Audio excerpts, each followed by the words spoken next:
He carefully cut the neck because it was close to the voice cords. They assured me that they are extremely clear. Maybe you won't make it out of this alive. I told them that was good. For more than 50 years, he didn't break guitars, become addicted, or get involved in crimes. Nobody ever said Paul Rodgers was a hero, ruined a stage, or went out to parties. Still, Freddie Mercury called him the best rock singer in England one time. With one note, he once shut down whole arenas. He filled in for Freddie Mercury and Queen, performed on stage with Jimmy Page, and gave Free, Bad Company, and the firm timeless rock songs to write. Although he was very famous, he stopped doing it when things got too good. Others were following trends, but he decided to write blues in a quiet studio.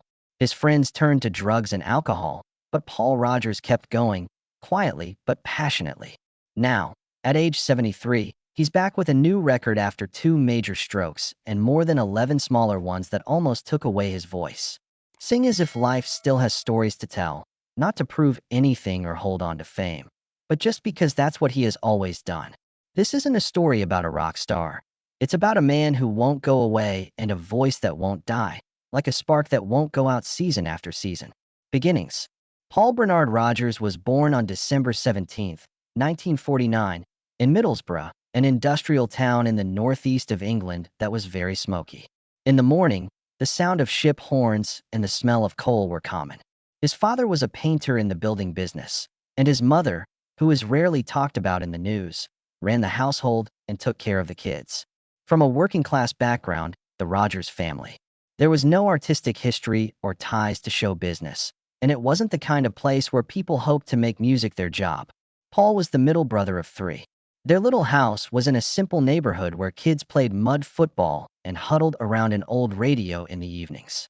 Rodgers once said that hearing Ray Charles's voice on the radio in the living room was the first thing that changed his life. Ray's way of holding each note with aching soulfulness was what stopped the 10-year-old boy in his tracks, not the beat.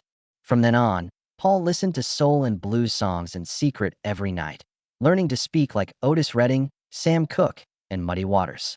Even though no one in his family was into the arts, his parents never told him not to. They even let him practice in the shed in the garden to show their support. Paul teamed up with a few friends to start his first school band when he was 14.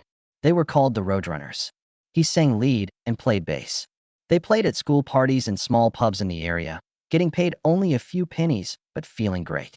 His friends were thinking about factory jobs or technical school, but Paul, in a quiet but strong way, started to think about a serious career in music. He moved to London after graduating from high school, which was a big step for a young man who didn't have any money or connections. He just had a voice and a vague idea that if he didn't do it now, he would never do it. It took place in London, where there are a lot of struggling bands and a lot of loud bars. That group of people Paul Rodgers met would later form the band Free. He had a rare bass, though, even before the lights went down on the stage. It wasn't a terrible childhood, but it was hard enough to make them tough. Not very flashy, but with enough emotion to make a sound that could shut down the rock world. Early career. When Paul Rodgers moved from Middlesbrough to London in the late 1960s, he quickly learned a hard truth. You can't dream in this place. There was competition in the music here, too. To stay alive, many bands played every night. A lot of sounds rose up and then disappeared. But Rodgers quickly became known for his naturally deep, thick, and warm voice. He first joined a small band called Brown Sugar, but the band didn't do very well. While playing at Finsbury Park, Rodgers met a young musician named Paul Kossoff. Kossoff was immediately blown away by the way Rodgers sang an American blues song, as if it were his own language. Right away, the two hit it off, and a few weeks later, they formed a new band called Free with drummer Simon Kirke and 15-year-old bassist Andy Fraser. The band's legal start in 1968, when they were just 18, was when their average age was just 18. The name Free came from Rodgers himself. It was a statement of artistic freedom that wasn't limited by the popular music styles of the time. After signing with Island Records, the band's first record, Tons of Sobs, came out a year later. The record didn't do well at the box office, but it got good reviews, especially for Rodgers' voice, which was a unique mix of raw wildness and emotional depth. But it was their third record, Fire and Water, 1970, and the song, All Right Now, which Rodgers and Fraser wrote together in just 10 minutes after a bad show in Durham. That really turned things around. No one thought that the song would become one of the most famous rock themes of the 1970s, going from being by a small band to being a worldwide hit in just one summer. The song made it into the top 5 in both the UK and the US. It was played over 1 million times on American radio, which is pretty amazing for a band that young. Traveled all over Europe and North America from 1970 to 1972. However, just as the stage lights were getting brighter, problems inside the group started to show. Kossoff had a lot of problems with drugs. Rodgers and Andy Fraser had creative disagreements, and the band broke up for the first time in 1971 when they were all only in their early 20s. Free got back together for a short time after that, but they never had the same spark. After releasing the Heartbreaker album in 1973, Paul Rodgers chose to leave. He took with him a voice that was fully developed and the experience he needed to start a new journey by starting his own band. Before everyone knew about Bad Company, Paul Rodgers had already built his career with just his voice. It wasn't trained or smooth, but it was strong enough to get the attention of the music business. During the time of psychedelia and glam, he was not only a singer with Free, but also a musician, a spiritual leader, and the one who started the blues rock movement. It was only a short start, but it was enough to show that Rodgers wasn't just a rising star. He was serious. Good luck with your job. Paul Rodgers didn't become famous right away after leaving Free in 1973. As a result, he thought about things and wrote songs for the first time as an adult, not as a 20-year-old kid from an industrial town. At this point, he got a call from Mick Ralphs, who used to be the guitarist for Mott the Hoople. Together, they started a new band with a name that sounded easy but had meaning. Swansong Records was started by Led Zeppelin, and Bad Company was the first band to sign with it. Jimmy Page and Peter Grant personally helped the band with recording, distributing, and advertising their music. The band quickly became a new symbol of 1970s hard rock, with Rodgers on singing, Ralphs on guitar, Simon Kirke on drums, and Bas Burrell on bass. Their first record, Bad Company, 1974, did more than just go platinum and hit #1. It was #1 on the Billboard chart and created a new style, raw, emotional rock that wasn't flashy in its production but was full of strong soul. Can't Get Enough became a hit all over the world. Rodgers' ability to use songs to tell stories was clear in songs like Feel Like Making Love, Shooting Star, and Ready for Love. He did not write songs to be vocally impressive. He sang like he was talking, admitting, and sharing things that only people who had been through them before could understand. Rodgers took a step back, which made him stand out even more in a world where singers shout to get noticed. Bad Company put out 6 successful records in a row from 1974 to 1982 and played hundreds of shows around the world. Even though all the touring could wear him down at times, Rodgers stayed the group's leader in soul. But as music began to shift toward new wave and synth pop in the early 1980s, he made the surprising decision to step away and focus on his family. He knew when to leave, so there were no problems or dramatic exits. After taking a break for a few years, Rodgers came back in 1984 with a one-of-a-kind project called The Firm, which he worked on with guitar great Jimmy Page. Zeppelin. The group had 2 records and hits like Radioactive and Satisfaction Guaranteed, but they only ran for a short time, 1986. Rodgers was able to try new things and make his music deeper during this time, even though it wasn't as exciting as Bad Company. After his time with The Firm was over, Paul Rodgers started a new journey, a solo job where he could do whatever he wanted with his art and not have to worry about what other people thought. And the first thing he did was stay away from the loud world of show business. His first record as a solo artist, Cut Loose, came out in 1983. It was a very personal work in every way. He produced, wrote, sang, and played most of the instruments on the record. They didn't make it to sell, they made it to set him free.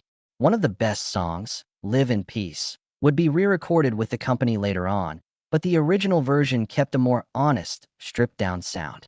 Even though it didn't make a lot of money, Cut Loose was a quiet statement.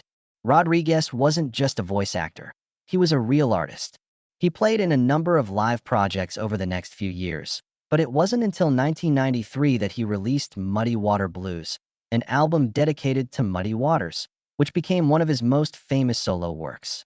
Tribute from the heart to blues great Muddy Waters, who Rodgers saw as the source of his musical soul. It wasn't a normal cover record. He got Brian May, Queen, Gary Moore, Jeff Beck, David Gilmour, Pink Floyd, and other great rock and blues guitarists to play on it. When Rodgers' soulful white voice and superb guitar playing came together, they made a complex mix of rock and blues that was both new and old. It was nominated for a Grammy and is still considered one of his most daring and well-regarded works. Rodgers kept going on his own, putting out live records and reworking his old hits in new ways. He went on a lot of tours in Europe and North America in the 2000s, playing songs from Free and Bad Company, as well as old blues hits that he grew up with. He never put on fancy shows by himself. A man in his 40s wearing a leather jacket, a simple microphone, and a tight backing band were the only things needed. Not any cool effects. Just a voice that sounded great and was incredibly unharmed. Rodgers didn't put out a studio record from 2009 to 2017, but he kept performing at big events. Charity events, blues festivals, and shows with old rock music. He launched a special project called The Royal Sessions in 2014. It was recorded at the famous Royal Studios in Memphis, Tennessee, where famous people like Al Green used to work. Soul and blues classics like I've Been Loving You Too Long and That's How Strong My Love Is were on the record. The singer's voice was worn down, but still strong. The album was called Sung from Memory by critics. Thereafter, after a long break from the studio, Paul Rodgers came back in 2023 with a brand new record called Midnight Rose. It was a big deal because it was the first time in almost 25 years that he had released original music. After having two very bad strokes that almost took away his ability to speak, he made the record. But Rodgers didn't grieve. Instead, she sang in a bluesy, deeper, more soulful tone. Paul Rodgers doesn't try to please the market or chase the numbers. His music is like an affirmation that he is still alive and music has never left him. He just sings because that's what he's done since he was a kid in Middlesbrough listening to Ray Charles. This may be what he does until he can't sing any longer. It doesn't need any lighting. All it needs is music and a voice that has never lied. Everyday life. Paul Rodgers decided to live his life in a very different way than most rock stars of his time, who were known for wild relationships, parties, and scandals. He was almost never in tabloids, never called one of rock's bad boys, and never called an icon of rebellion. He stood out, though, because he was so quiet. The time he spent alone gave him balance, security, and a sense of worth. Damage, not loss. Roger got married to Michiko Shimizu for the first time in 1981. They met in Japan in the 1970s. The couple was married for more than 20 years and had 2 children together. Steve Rodgers became a musician, and their daughter has mostly stayed out of the public eye. People who have worked with Paul say that he is a dedicated father who is quiet, but always there when needed. He doesn't talk much about his personal life. During the height of Bad Company, he stepped out of the focus, not for work reasons, but to spend time with his family. Rodgers chose to be private instead of famous in a field where that's common. His personal life came before the spotlights. After breaking up with Michiko, Rodgers was single for a long time until he met Cynthia Carluck, who used to be Miss Canada, and a famous exercise expert on TV. They got married in a small, private wedding at their home by the water in British Columbia, Canada, in 2007. They still live there. Rodgers said that a big wedding isn't necessary at this point in time. In the quiet parts of life, all you need is someone to walk with you. He lives in Canada, far from big towns and close to nature. He does yoga, goes hiking, and gardens. He has developed habits that have helped him stay physically and mentally fit after decades of traveling. But that life, which seemed peaceful, was put to the test when he had a big stroke in 2016 that made it hard for him to speak. Then, in 2019, he had a second stroke and 11 smaller ones before and after it. I was speechless. I was unable to vocalize. I didn't know if I'd ever be able to again, Rodgers shared in a rare interview after his recovery. A 6.5-hour decompression surgery to relieve arterial pressure was miraculously successful, but it was his calm mindset, the unwavering support of Cynthia, and a disciplined lifestyle that enabled him to fully recover, eventually returning to the studio and releasing Midnight Rose just a few years later. We don't talk about what was lost. We talk about what's still here, he told Canadian media. While Paul Rodgers has never used his private life to get attention, the quiet fights he has fought, such as the end of a marriage, becoming a father without saying a word, and a sickness that almost took away his voice, all point to the same thing. The great thing about this man is that he doesn't have to show anything. He doesn't need positive feedback.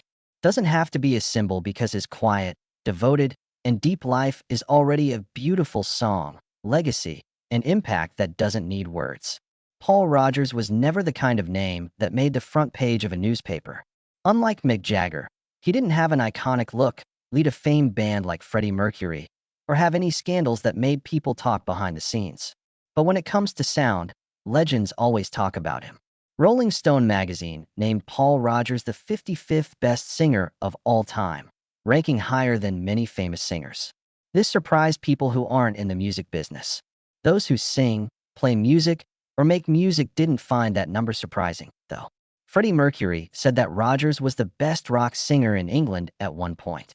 It was even more direct from Brian May. Though I've played with many singers, Paul Rodgers is the only one who makes me stop and listen.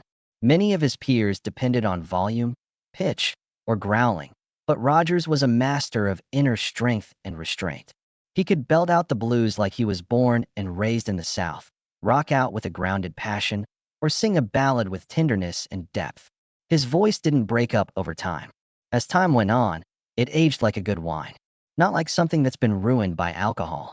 His impact lasts for many years. Paul Rodgers has been praised by David Coverdale, Deep Purple, Whitesnake, Bruce Dickinson, Iron Maiden, Joe Bonamassa, Chris Cornell, Kelly Hansen, and Foreigner as an example of singing that is natural, honest, and deeply expressive. At a time when many singers sing to please, Rodgers sang to make people feel, and that's what makes his songs last. Through his music, he helped define modern blues rock by expanding it beyond its American roots and combining it with the rough, emotional sound of British rock from the 1970s. With Free, he brought a raw, soulful energy. He raised the bar for hard rock bands that could play in arenas with Bad Company. He rethought what Led Zeppelin soldiers could become with The Firm, and he showed with Queen that a great artist doesn't have to replace anyone. Being himself completely was enough. Rodgers has helped with neighborhood and charity work when he's not making music. The money he made from his shows has been given to animal care groups, public health causes in both Canada and the UK, and especially medical support services after he had 2 strokes and had to recover. He didn't have any big publicity efforts. Instead, he did small, regular acts of kindness that were, like his singing, quiet but clearly felt. Perhaps Paul Rodgers' most important impact is his unwavering refusal to give up quality for fame, his honesty, and his ability to keep going even when things got hard. He is still a sign of stability in a business that changes so quickly every year. Music doesn't need to follow trends. It just needs to stand strong. People may forget the faces that used to be on TV, but a voice, if it really speaks to you, will never go away. And Paul Rodgers has left that behind in his own quiet way. Right now, life. Paul Rodgers doesn't live in the quiet noise of his past fame. Having reached his 70s, he has chosen a different pace, one that is slower and quieter, but still very active. He used to play on big and small stages for decades. Now he lives with his wife Cynthia Carey-Luck in a house by the sea in British Columbia, Canada. He still writes music every day, does yoga, and goes hiking there, where there are pine woods and the sound of waves. He sometimes comes back, like a calm note in a rock world that is getting more and more crazy. Rodgers' first record of all new, original songs in almost 25 years, Midnight Rose, came out in 2023. It was a big deal because only a few years before, he had 2 major strokes and 11 smaller ones that almost took away his ability to speak and sing.